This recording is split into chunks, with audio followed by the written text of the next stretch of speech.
Hi I'm Satish. ఇవాల్టి most happening entertainment ET news ఏంటో ఇప్పుడు చూద్దాం. ఆఫ్టర్ మనశంకర వరప్రసాద్ గారు సినిమా సక్సెస్తో ఫుల్ జోష్ మీద ఉన్న మెగాస్టార్ చిరు ఇప్పుడు ట్రెండ్ను ఫాలో అయ్యేందుకు ప్రయత్నిస్తున్నారు. ఈ క్రమంలోనే ఓ పాడ్కాస్ట్ షో చేసేందుకు నిర్ణయం తీసుకున్నారట మెగాస్టార్. 4 దశాబ్దాల తన సినీ రంగ ప్రయాణంలోని సంగతులను, విశేషాలను, తన అనుభవాలను ఈ తరానికి తన గొంతుతో వినిపించాలని చిరు చూస్తున్నారట. ఇందుకు పాడ్కాస్ట్ అయితే బెస్ట్ వేదికని ఆయన డిసైడ్ అయ్యారని, ఇందుకోసం మెగా డాటర్ సుష్మిత ఇప్పటికీ ప్రీ ప్రొడక్షన్ పనులు కూడా మొదలెట్టారని ఇన్సైట్. మనశంకర వరప్రసాద్ గారితో తన తండ్రికి బిగ్గెస్ట్ హిట్ ఇవ్వడమే కాదు, ప్రొడ్యూసర్గా తనను తాను నిరూపించుకున్నారు సుష్మిత. ఈ క్రమంలోనే ఓ ఇంటర్వ్యూకి వెళ్ళిన ఈమె రామ్ చరణ్తో సినిమా గురించి నోరు విప్పారు. తన తమ్ముడు చరణ్ ఇప్పుడు చాలా పెద్ద స్టార్ అని చెప్పిన సుష్మిత, చాలా మంది ప్రొడ్యూసర్స్ లాగే తాను కూడా తనతో సినిమా చేసేందుకు సిద్ధంగా ఉన్నానని చెప్పుకొచ్చారు. అంతేకాదు, అందుకోసం తాను క్యూ లైన్లో కూడా ఉన్నట్టు నవ్వేశారు. వారణాసి సినిమా రిలీజ్కు సంబంధించిన వార్తలు సోషల్ మీడియాలో వైరల్ అవుతున్న వేళ రాజమౌళి నుంచి అఫీషియల్ డేట్ కన్ఫర్మ్ అయింది. వచ్చే ఏడాది ఏప్రిల్ 7న ప్రపంచవ్యాప్తంగా వారణాసి సినిమాను విడుదల చేయబోతున్నట్టుగా pan India director Rajamouli tweet చేశారు. దాంతోపాటే ప్రత్యేక పోస్టర్ను కూడా పంచుకున్నారు.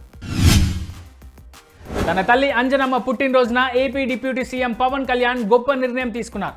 విశాఖపట్నంలోని ఇందిరాగాంధీ జంతు ప్రదర్శనశాలను పరిశీలించిన ఆయన తన తల్లి అంజనాదేవి జన్మదినోత్సవం సందర్భంగా జూ పార్క్లోని 2 జిరాఫీలను ఏడాది పాటు దత్తత తీసుకున్నట్టు చెప్పారు.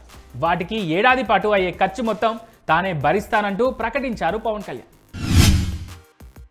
మనశంకర వరప్రసాద్ గారు సినిమా సూపర్ డూపర్ హిట్తో మంచి జోష్ మీదున్న అనిల్ రావిపూడి తన నెక్స్ట్ ప్రాజెక్ట్ గురించి ఇప్పటికే చెప్పారు. తన next cinema title interesting and షాకింగ్గా ఉండనుందని, కొత్త జానర్లో తన నెక్స్ట్ సినిమా ఉంటుందని రివీల్ కూడా చేశారు. ఈ క్రమంలోనే అనిల్ తన అప్కమింగ్ సినిమాలో మలయాళ స్టార్ హీరో ఫహాద్ ఫాజిల్ను విలన్గా తీసుకున్నట్టుగా ఓ టాక్ వినిపిస్తోంది. దీంతో వీరిద్దరి పేరు కాస్త ఇప్పుడు నెట్టింట హాట్ టాపిక్ అవుతోంది. క్రేజీ కామెంట్స్ కూడా వచ్చేలా చేసుకుంటోంది. టాలీవుడ్ రౌడీ బాయ్ విజయ్ దేవరకొండ తన కెరీర్లో మరో విభిన్నమైన కథను ఓకే చేశాడు. మనం 24, దూత వంటి వైవిధ్యమైన చిత్రాలను అందించిన స్టార్ డైరెక్టర్ విక్రమ్ కే కుమార్ దర్శకత్వంలో విజయ్ ఒక సినిమా చేయబోతున్నారు. ఈ చిత్రానికి స్వారీ అనే టైటిల్ని కూడా ఫిక్స్ చేసినట్టు సమాచారం. ఈ సినిమాను టాలీవుడ్ ప్రముఖ నిర్మాణ సంస్థ యువి క్రియేషన్స్ అత్యంత భారీ బడ్జెట్తో నిర్మించడం.